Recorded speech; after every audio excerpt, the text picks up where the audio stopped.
Evening. Okay, welcome to episode 3 of the Underdogs live reading, covering chapters 5 and 6. So, first of all, as always, thanks to everyone who's followed the first 4 chapters so far, and I hope you've enjoyed hearing it read out loud by the actual author. You may notice in the description that in order to get a bit more of a discussion going, I've posted a discussion question, and keeping it really simple because it's the first time I've done this. Which characters do you like so far, and why? So feel free to post your answers. If your opinions change during the story, then please post about that as well. And after yesterday, I decided to double check with the community that 6 p.m. GMT was still good for you all, and the general response was, well, yes, it was. It was 6, 7 and 8 p.m. British time, which seemed to work for everyone, so that's what we'll stick with. And other than that, what else is there to discuss? Keep asking questions, leaving comments and so on. Julie has presumably shared this video by now to Underdogs' Facebook page. Please do follow that if you want quick and relevant information about Underdogs. And yeah, towards the end we'll be posting links to where you can actually find the full version if you're interested. I think that is just about it. What you're in for today is chapter 5 and chapter 6, and keeping it basically spoiler free. You've seen the hey Dana. You've seen the description at the top, presumably where. So I'm just trying to load the video on my laptop screen so I can see comments as they come in. Yep. So chapter 5 basically follows the strike team after they've left Spitfire's Rise, and in chapter 6 we get a little bit of backstory.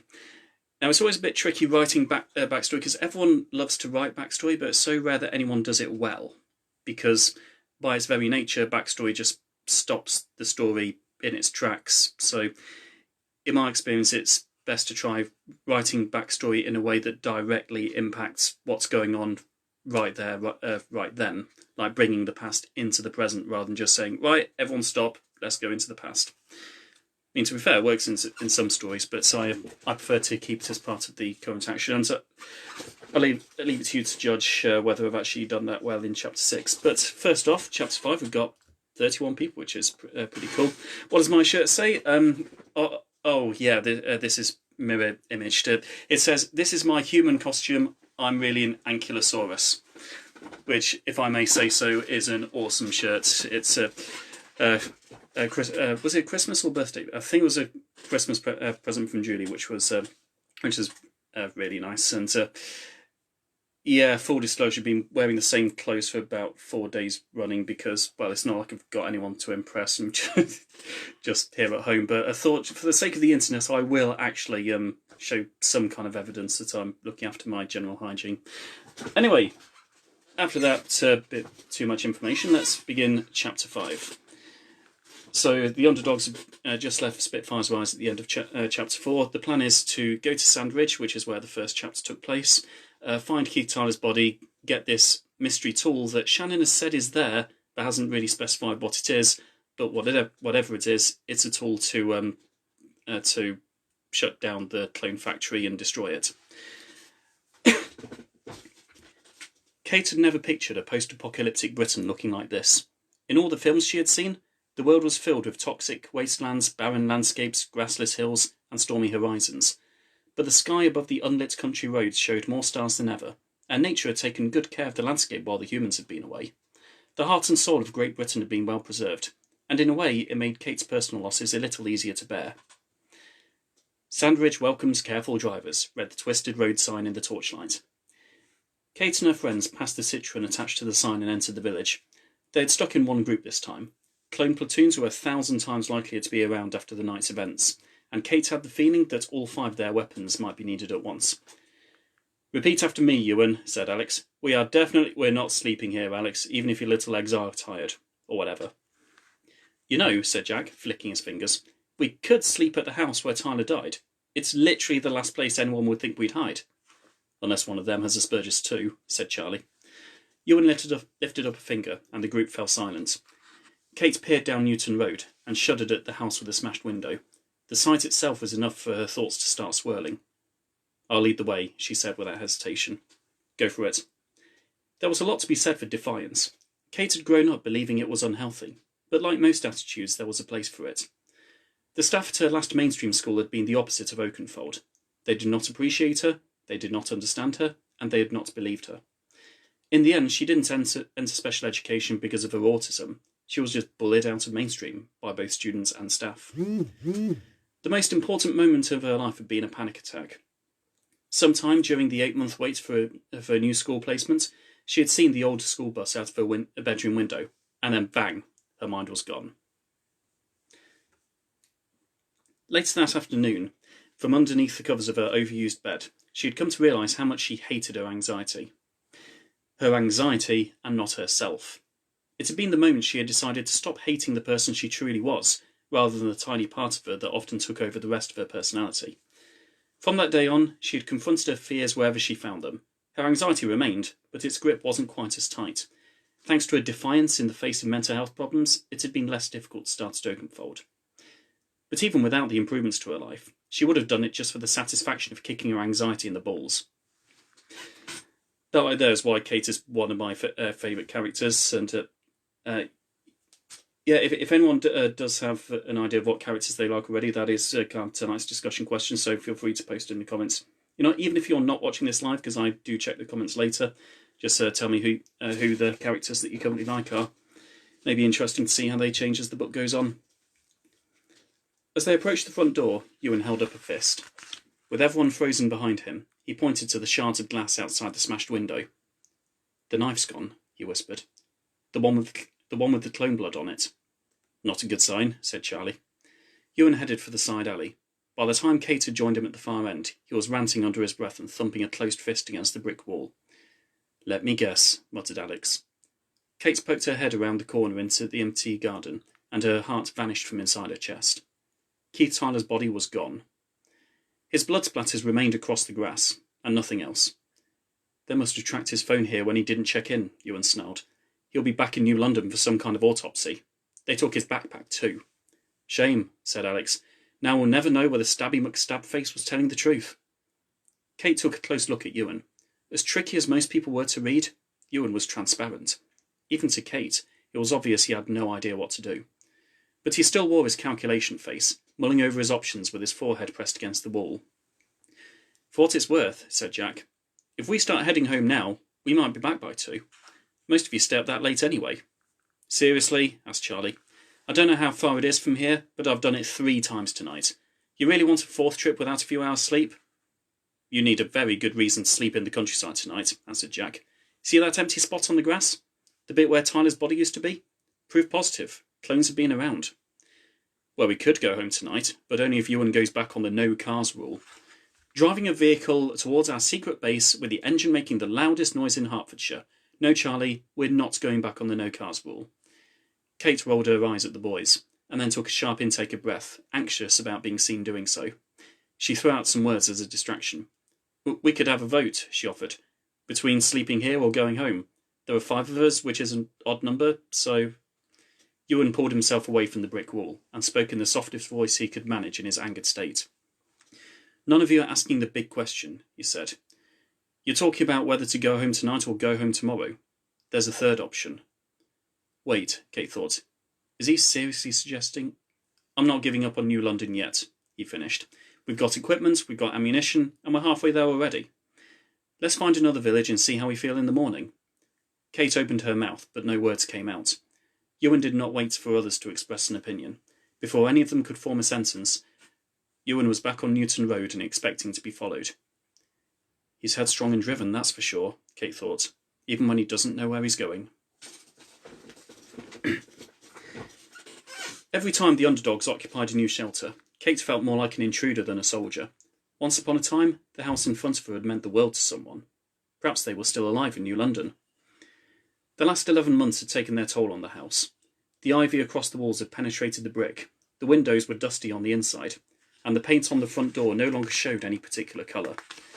Any sign of a loved garden had vanished under the tall grass. "Good enough?" she asked. "Good enough," answered Ewan. Give McCormick a ring. Alex, Charlie, check inside. I'll do the perimeter. Kate retrieved her phone from one pocket and the battery from the other. Alex pushed open the front door, which had clearly not been locked on takeover day. Jack, could you time me? Kate asked, as the phone screen lit up in front of her. Jack reached for his digital watch and pressed the stopwatch button. Grant had the technology to track any phone signal near New London, but only if he could hold onto it for 3 minutes. There was no guarantee Kate's phone would even be picked up this far away. McCormick's comms unit was well out of range, but it was better to be safe than sorry. It took less than 2 rings for McCormick to answer. A typical speed for a man in a disused attic with nothing but a phone, some maps, a spare laptop, and Silent Simon for company. McCormick's face appeared on the screen of Kate's phone. Although video communication was rare in the battlefield, they used it away from combat wherever it was possible. Hello, Kate, he said with a smile. We're here, sir. I guess this counts as the battlefield, she thought. He'll want us to call him sir. Military discipline and everything. Has Ewan calmed down? I guess, answered Kate. The walk did him some good. We're in Lemsford now. Lemsford? That's a bit out of the way. Keeping a safe distance from Sandridge, then? Yes, sir. Jack held up 2 fingers. 2 minutes of safe time remaining. That's good, McCormick continued, adjusting his glasses. And if you've not sheltered there before, there'll be plenty of breakfast tomorrow. Dried pasta, maybe? I'm not optimistic. Optimistic or not, you need to keep your strength up. Kate couldn't help but smile. I'm a big girl now, I won't forget to eat. You're a big girl in a house full of boys. Look after them. Will do, sir, Kate said with a laugh. Good night, talk tomorrow. After a goodbye from McCormick, Kate removed the battery from her phone and Jack stopped his watch. A moment later, Alex poked his head out of the front window. Clear. Thanks, Alex, she said. Did you find any food while you were waiting? While you were looking? Yeah, well, I checked for clones in the cupboards. Kate heard them mocking, but pushed it out of her brain before it could take root. She walked through the front door, experience telling her to hold her breath. The disturbed dust would take a while to settle. She was the first to find the sofa in the torchlight, and lay her weapons down to claim it for herself. Behind her, Alex tossed the rucksack through the air. It hit the comfy chair with a series of metallic clutters. There's stuff in there, Alex, muttered Ewan with disapproval. Really? I was wondering what that extra weight was. That extra weight's important. It's the gadgets that make the difference between winning and losing. Whatever. Bet you can't even list them. 10x15 military binoculars, started Jack from the doorway. A GPS tracker for when you get lost, a door combination hacker, waterproof matches, smoke grenades, and a small stick of dynamite. Seriously, Alex, you don't throw it. Alex gave a grunt of acceptance as he sat down on the chair. Kate sighed and made her way to the kitchen. The inside of the house had fared even worse than the outside. Unworn by the elements, it had formed its own stable ecosystem of insects. One smart spider had woven a web across the window and caught a lifetime supply of flies that had flown to the sun each day. The dishwasher was ajar, full of foul-smelling plates that had been dirty when the clones came. The radio was switched on, but the national grid was long dead. The bread bin lay open, but Kate avoided its contents, and the unopened mail on the sideboard lay in yellowed envelopes addressed to Mr. and Mrs. Hunter. Kate held her breath and opened the cupboards. Dried pasta, tinned foods, and sauces. It was enough. Just lost my place for a split second. Oh, hey, Kira. Looks like 2 of us are sleeping on the floor, Jack said as Kate re-entered the living room. Have it yourself, answered Alex. I've got Matthew's bed. Who? Nice big room upstairs. Says Matthew's room on the door. You're stealing a little boy's bedroom? Asked Charlie. If I have to kip under dinosaur bedsheets, no one's going to care. Little Matthew won't even know unless I leave him a thank you card for after we've rescued him. Kate kept an eye on Ewan, concerned that he might get worried and try to stamp his authority. Perhaps Alex wanted him to. Any excuse for a power struggle. Alex may look confident, but wonder how he truly feels. He must know how bad it looks when a 22-year-old man needs a power struggle against a special school teenager. The expression on Ewan's face was difficult to look at. It wasn't anger at Alex for disobeying him, but agitation. Like how Kate felt when more important people changed her plans without asking and forced her to pick up the pieces inside her head. Despite his obvious feelings, Ewan had not survived 11 months as lead soldier without knowing how to pick his battles. Whatever, he replied, setting out his blanket across the carpet. Alex can sleep with the cuddly toys if he wants. Let's grab some rest. Alex shrugged and marched his way up the stairs, leaving the teenagers to tuck themselves under their cobwebbed blankets. So who lives here? Asked Charlie. Besides little Matthew.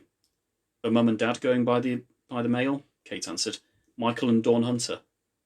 Jack let out a humoured snort. Was that her name or her job? Confused, Kate turned her head in Jack's direction. Huh? She sounds like a vampire assassin or something. Dawn Hunter.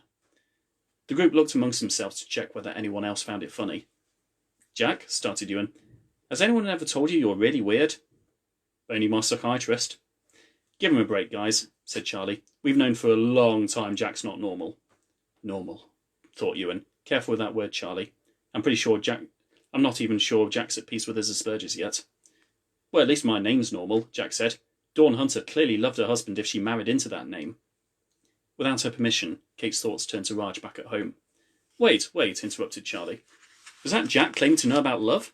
The last time he kissed a woman, he still called her mummy. Unable to stop themselves, the house exploded into laughter. It lasted far longer than it should have done, given the risk of patrolling clones. Charlie, said Ewan with a laugh, you're such a numpty. Yeah, well, I'm still your friend. You told me in the bedroom before we left. Wait, what? Asked Kate. You're everyone's friend, answered Ewan, but you're still a numpty. Yeah, anyone living outside the UK, if you don't have the word numpty, you need to adopt it into your language because it's a great word. Kate glanced across towards Jack and found him in silence. He was far from shy, but something in Charlie's words had upset him. You okay, Jack? Asked Charlie. Really, I don't mean it. You still got Gracie back at home if you ever get off your backside and actually... Guys, interrupted Kate. It's late and we've done way too much walking. Let's get some sleep now, yeah? I'll take first watch, said Ewan, and I'll wake Alex in an hour. As if the teenage soldier had put a spell on them all, the room fell silent. Kate breathed a sigh of relief. She had no idea what had hurt Jack, and Charlie would not know either, but there was no use dwelling on it. After enough minutes for Jack and Charlie to fall asleep, Kate crept out from under her sheets. She tiptoed upstairs and found Ewan, stood on the landing with a wide view of the street below the window. He heard her approach, but waited for her to speak first. What do you think? She asked. About tomorrow, I mean. I could do have a second opinion. The tool might be there. It might not be. Depends how lucky you feel. Ewan huffed.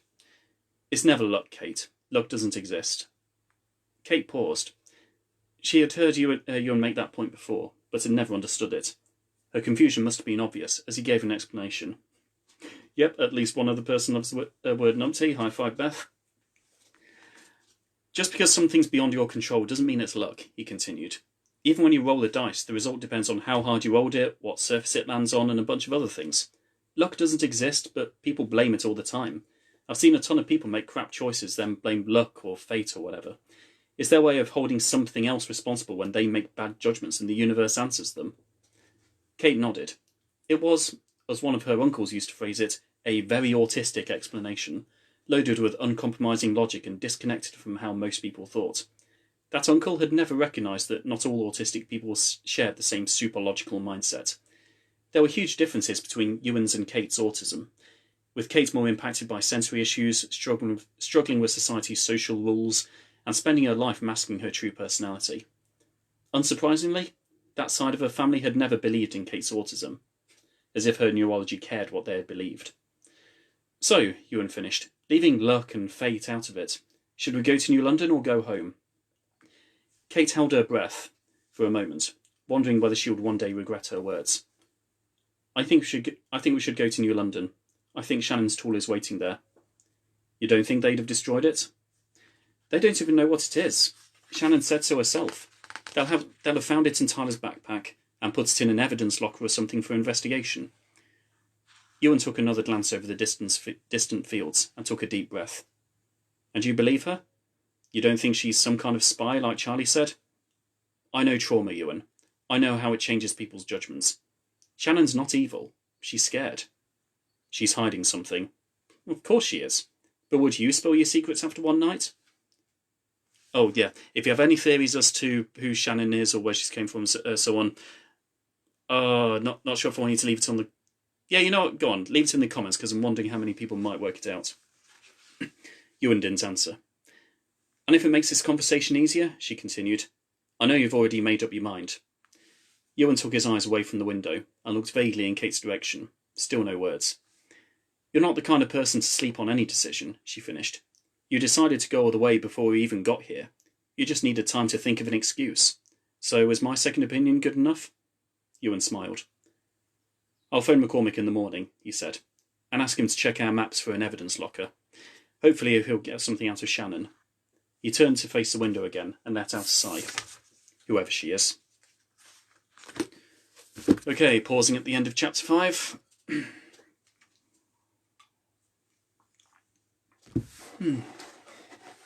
Is it interesting? Right now, according to my phone, we've only got 8-9 people watching live, which doesn't entirely surprise me. Honestly, it doesn't entirely concern me either, because I think the majority of the people who watch these live videos don't actually watch them live. I think most of them catch up on them after they get back from work or when it's waking hours in their country and so on. But yeah, in the comments, feel free to tell me whether you're watching this live or whether you're watching it kind of on catch up. But it'll be kind of useful for me to know. Anyway, unless anyone's got any questions or comments or Shannon theories or anything to post about who their favourite character is, I will start chapter 6.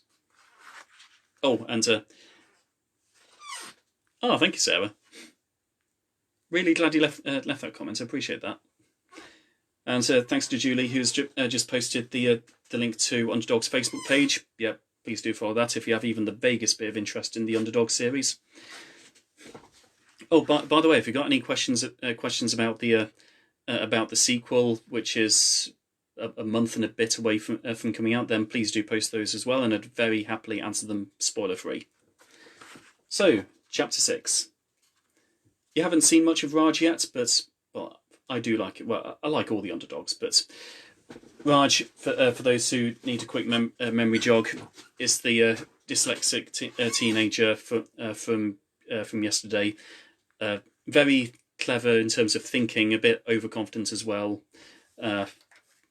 You'll find a lot about him as I read this. I'd rather not just tell you, I'd rather just show you through the story. But here we go, chapter 6.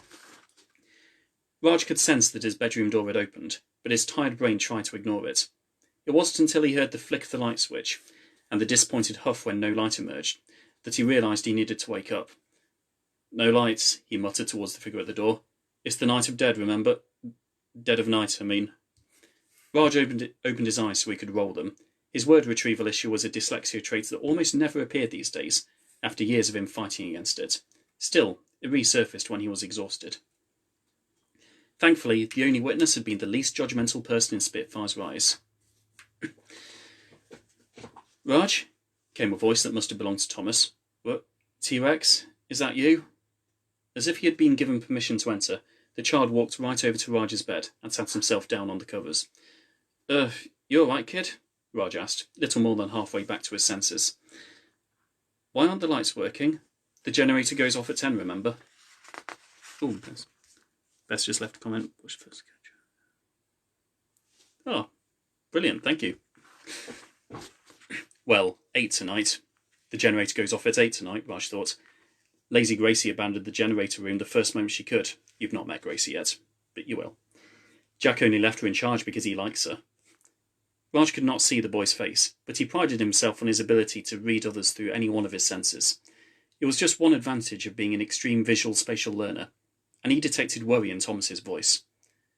What is it, Thomas? What's wrong? I told you, bad dream. You didn't... Well, okay. Want to talk about it? Thomas's head hit the pillow inches from Raj's nose. Raj pretended not to mind. It didn't take him long to work out why Thomas had chosen him.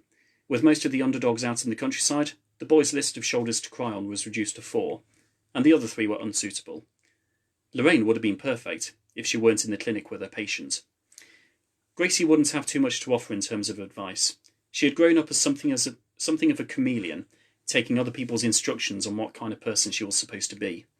Raj had never worked out whether it was due to peer pressure, the struggles of growing up with as a girl with learning difficulties, or the voluntary laziness she had been famous for at Oakenfold. She didn't have enough of an independent personality for even that to be decipherable, and hid her real self, whoever it was, behind an attractive physical appearance and habits adopted from other people. And Mark... Thomas probably didn't know what Mark's year of hard time actually meant, but his mother had warned him sternly enough to be careful about Mark Gunnison.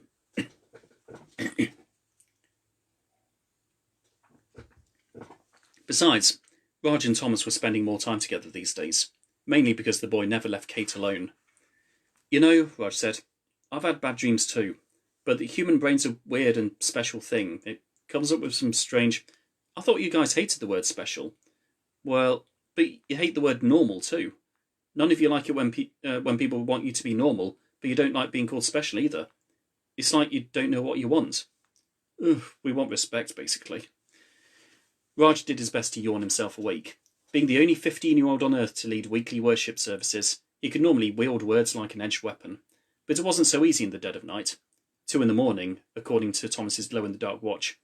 The hour digit was either a 2 or a 5 anyway. Tell me about it, kid. Might feel better when you get it out. Okay. It was about Mum. Raj gritted his teeth. Beth was safely in heaven with the big guy looking after her, but that wouldn't bring much comfort to her orphaned son. You don't have to... We were being hunted again, like the day it happened. But this time she got shot in the forest and we staggered on, but she was screaming all the way, and I wanted to tell her to be quiet, but didn't want to be rude, so she kept shouting and the clones found us. Raj felt a tight grip on his shirt. And she died when they shot her in the stomach. I blamed myself because I kept quiet when I should have spoken up. Raj shook his head. Thomas was by far the most charming member of the group, but on days when he cried in front of others, Raj could always sense the plummeting mood across Spitfire's rise. It was like the very spirit of the Underdogs depended on Thomas's self-esteem. I think I'm more afraid now than before, the boy muttered into the bedsheets. Thomas, Raj began, drawing together some of his tired verbal skills. I could go on all night about the things in that dream that were wrong. Your mum lived through Takeover Day, remember? Only to get shot 3 weeks after Christmas. Raj sighed, and all words left him. Talking about Beth would do nothing to calm her grieving son. Oh. Denny, say hi to your cat for me. Thank you. Raj? Yep. Some of the clones were women. In your dream? Yeah. They've never been women before. You're trying to say something without saying it. Good lad, that's what adults do. Raj paused. Kate always said she hated that about other people, how they dropped hints and expected her to magically interpret them the way they wanted. It was part of the autistic experience, being blamed for not interpreting other people correctly instead of the other person being blamed for not saying what they meant. Apparently, the hint dropping started at an early age. Even the 9-year-old next to Raj had learned it. Raj? Shannon's human, Thomas. No question of it. I know, and I don't want to sound mean, but you're wondering who she really is. I know she's not a clone, and I'm trying to be friendly, and I want her to feel safe and everything, but it's weird having a new person here. I didn't think there were any new people left. Raj raised his eyes to the ceiling. Thomas was far from alone in his nerves. McCormick seemed to be the only one in the house who was comfortable around Shannon. Even her primary carer, the great Lorraine Shepherd, spoke about her with a cautious voice. There was love in that voice, of course, but it was a careful kind of love. We spent so long with no one to talk to but each other, and when we finally get a new friend, we barely know how to cope. How are we going to manage if we ever bring down Grant and share the country with millions of strangers again? We'll find out about her, Raj whispered, but when she's ready. How long would that be? That's entirely up to her, Raj wanted to say, but he knew it wasn't the answer Thomas wanted. Then again, did they really have to wait that long? There would surely be other ways to find out. Despite his academic learning difficulties, Raj had always been clever. In a previous world, his mother had called him My Little Detective nearly as much as she had used his actual name.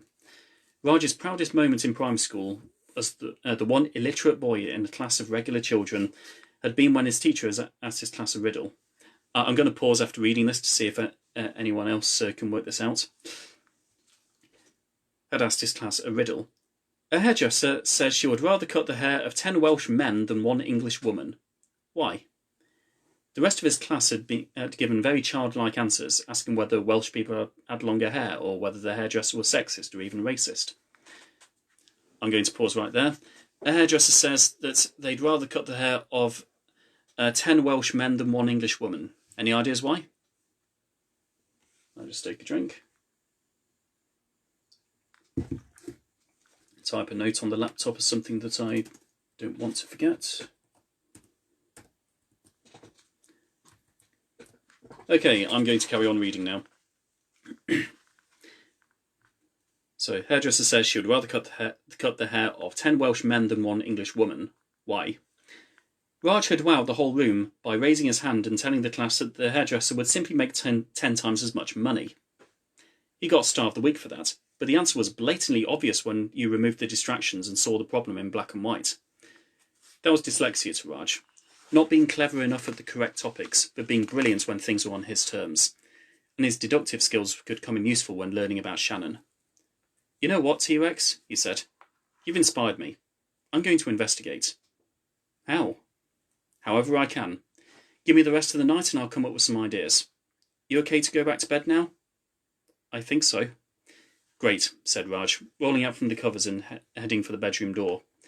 In the darkness, he heard Thomas's sleepy footsteps close behind, following him into the hallway. Excuse me.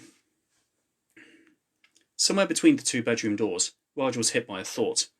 It wasn't one of those lightning strike ideas that he saw as answers to prayers, but more like a rolling cloud of ideas that mixed together in his head. "Thomas, could you do something for me tomorrow?" "Sure. Tomorrow at breakfast, you, me, Lorraine and Shannon will all be together. Ask Lorraine how Nicholas Grant took over. I think it's about time you knew. Mum kept telling you guys not to... Well, you're 9 now. That must be old enough. Just make sure that Shannon's in the room, okay? Trust me." "Got it. Night, Raj." "Night." Raj listened to the door of Thomas's room as it swung open and shut. Before he could turn and walk away, a second voice sounded from the bottom of the stairs. "Why does Shannon have to be there?" asked Mark in the darkness. Mark was intimidating enough with his face visible, but in the dark his voice felt twice as menacing. Perhaps he'd learned a few tricks back in the Youth Offenders Institution.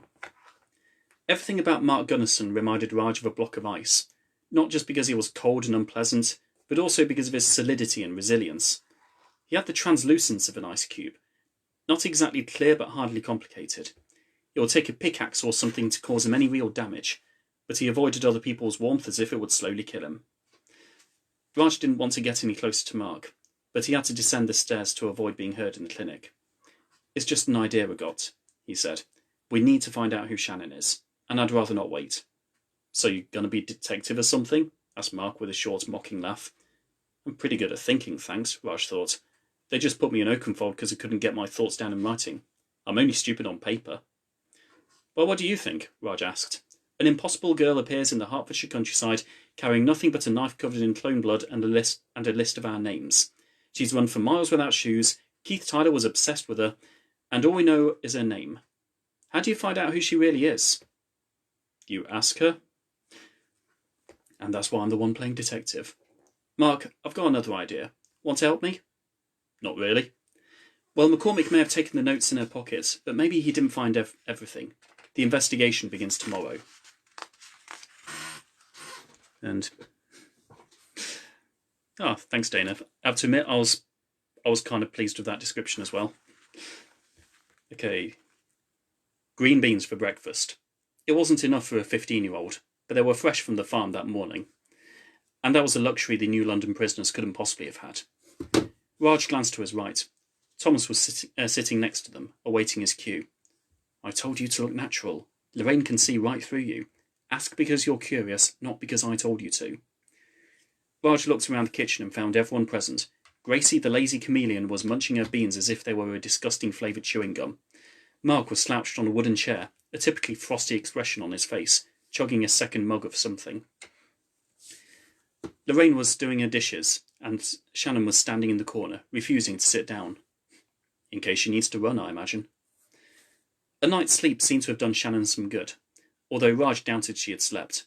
Either way, she looked healthier, and Lorraine had spared some water for a quick hair wash. She looked younger with a fresh face, perhaps 17 by Raj's estimate. "So, Gracie," Mark muttered, "what happened with the generator last night?" "What?" she answered, after a few seconds of looking at other people in confusion. "We all had to go to bed early because you abandoned the generator and the lights went out. Want to explain?"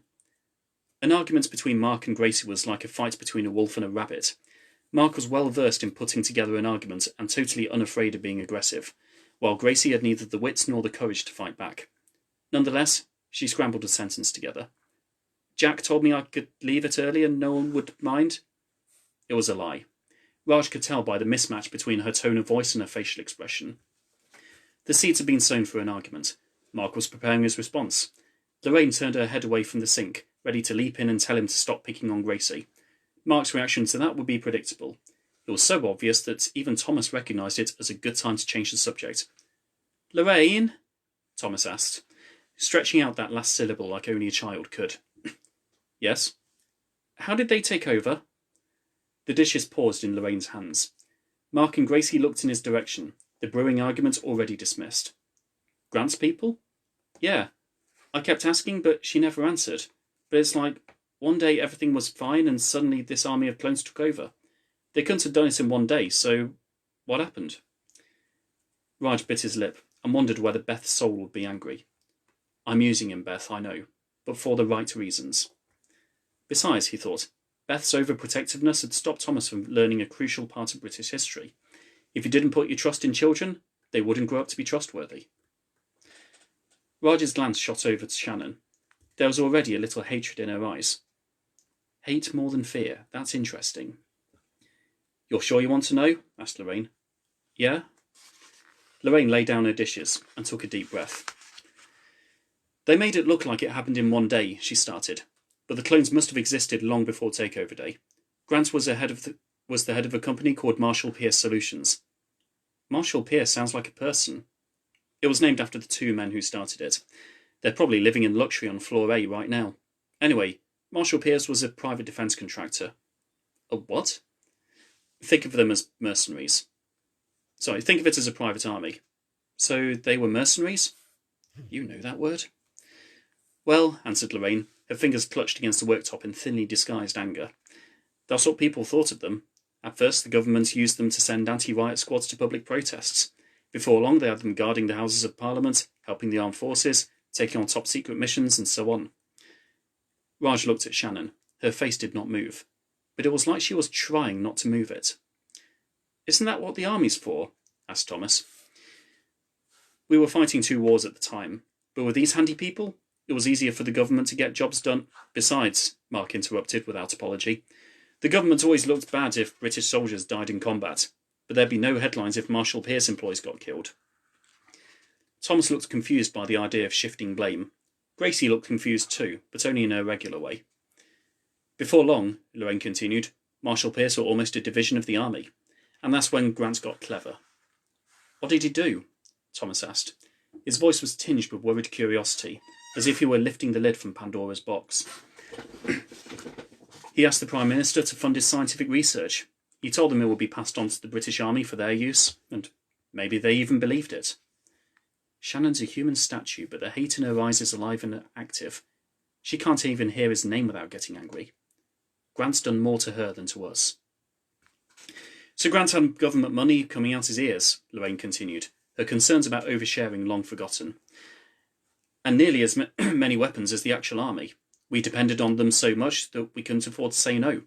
When Grant asked for bigger labs, the Prime Minister agreed. When Grant asked for research centres that were miles wide, those became the citadels, right? He's interested for his own reasons. That's good." "Yes," replied Lorraine. "We didn't know it at the time, of course. The wimpy Prime Minister should have stood up to him." Raj sighed. Even after the dreadful decisions the final Prime Minister had made, he missed the days of politicians. But deep down, he knew that the old Parliament must have been executed on Takeover Day. "By that time, it was too late for us to cope without Marshall Pierce," said Lorraine. "Grant was a household name. Didn't anyone complain when he started building in the countryside?" "Oh, thousands. But the government kept telling them about this new Cerberus missile defence system that would make Britain invincible. Giving Grant some of our countryside felt like a small price to pay." The expression on Shannon's face twitched, just for the shortest of split seconds, and Raj saw her eyes. Wait, was that guilt? But Grant didn't build Cerberus to block our enemies. He did it to block our allies. The Cerberus system went up at dawn on May the 20th last year. Hey, that was Takeover Day. Shannon left the room. Thomas did not notice, Lorraine did not mind, and neither Mark nor Gracie cared. Raj noticed, minded, and cared.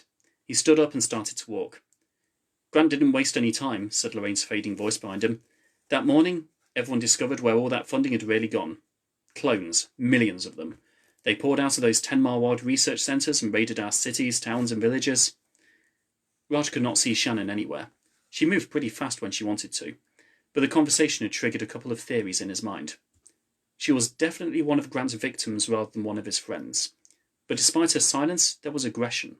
This girl wanted to fight back. But Raj was no close to finding out where she had come from.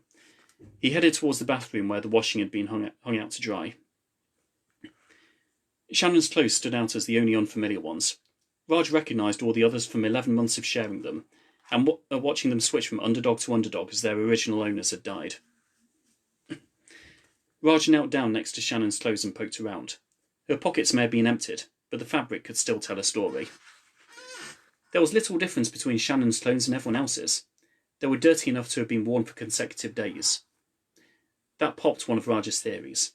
If she had lived in New London's luxurious residential headquarters, she would have had fresh clothes every morning. It left two possibilities. Either she was a countryside survivor or an escapee from New London's giant prison. Raj's mind wandered further. Thomas and Lorraine's conversation had shone a light on the question that had burned in his minds, in everyone's minds, ever since takeover day. Why did Grant do it? There was no answer so far. 11 months of sabotage missions and intelligence grabs had revealed no motive for Nicholas Grant. McCormick had always used the Joseph Stalin comparison, that Grant might have had an obsessive thirst for power driven by his own paranoia about others plotting against him. But as a spiritual young man who always looked for deeper reasons, that answer had never satisfied Raj. There had to be another answer, whether or not he lived long enough to find out. In the corner of his eye, he saw the clinic door open. Shannon turned and saw him poking through her clothes and screamed. No, it's... Before Raj could think of an excuse, Shannon had leapt into action. For an instant, he saw the fear and anger that must have been in her eyes when she had killed Keith Tyler. Thankfully, she only knocked him out. That's the end of chapter 6. So, catching up on comments, anything that anyone has left. Yep, if anyone's got any insights or theories or favourite characters, whether you're watching this live or watching it later, feel free to post them. I'll give it a read. And that is, yes, pretty much everything. Go and like Underdogs' Facebook page if you want to find more. Yes, Daniel's put, outsourcing police work is not in the public good. That is absolutely right. Although, in my head, the government would have used some kind of justification like desperate times, call for desperate measures, or, well, we're fighting 2 wars, these are unusual times, or something like that. Do clones have souls? I've not made up my mind on that one yet, in all honesty. They,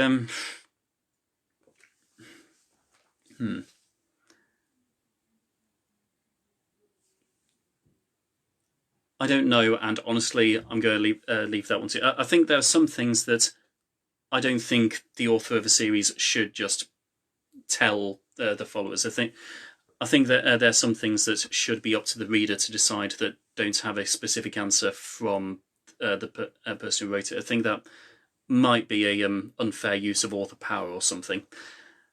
Okay. Anything else I need to mention before ending this and saying I'll see you tomorrow? Nope. That is basically it. The sequel is due out. The official release date is the 28th of May, but speaking from experience, last year the release date was the 30th of May, but in the first couple of days of May, everyone who ordered it digitally already had it.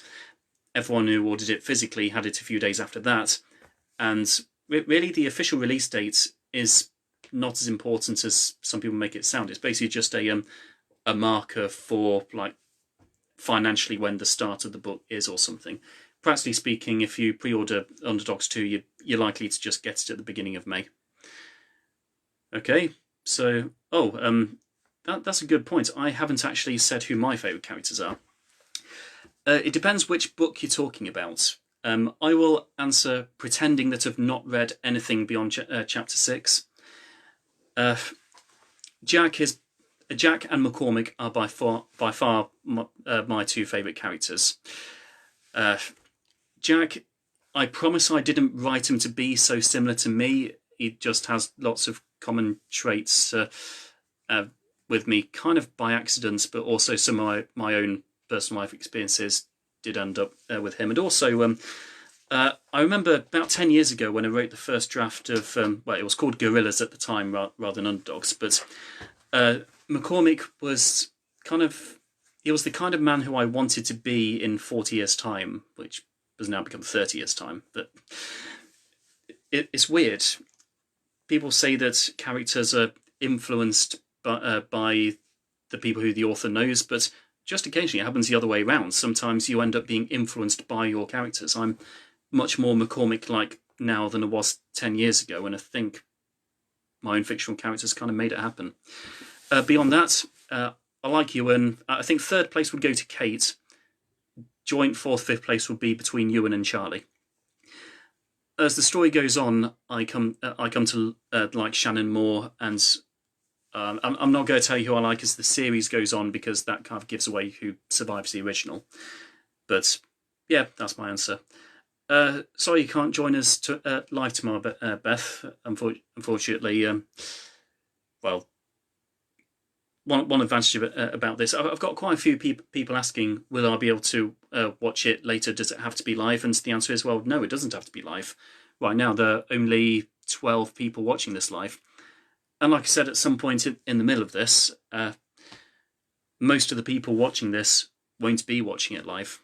So, yep, that's fine. And I hope when chapters 7 and 8, when you can catch up with chapters 7 and 8, I hope you like them anyway. And in the meantime, thank you to everyone who's been leaving comments and asking questions and so on. It's so much more enjoyable reading this when you have people typing comments and leaving questions and reacting to things. But yeah, I think I've basically run out of things to say now. So thank you very much.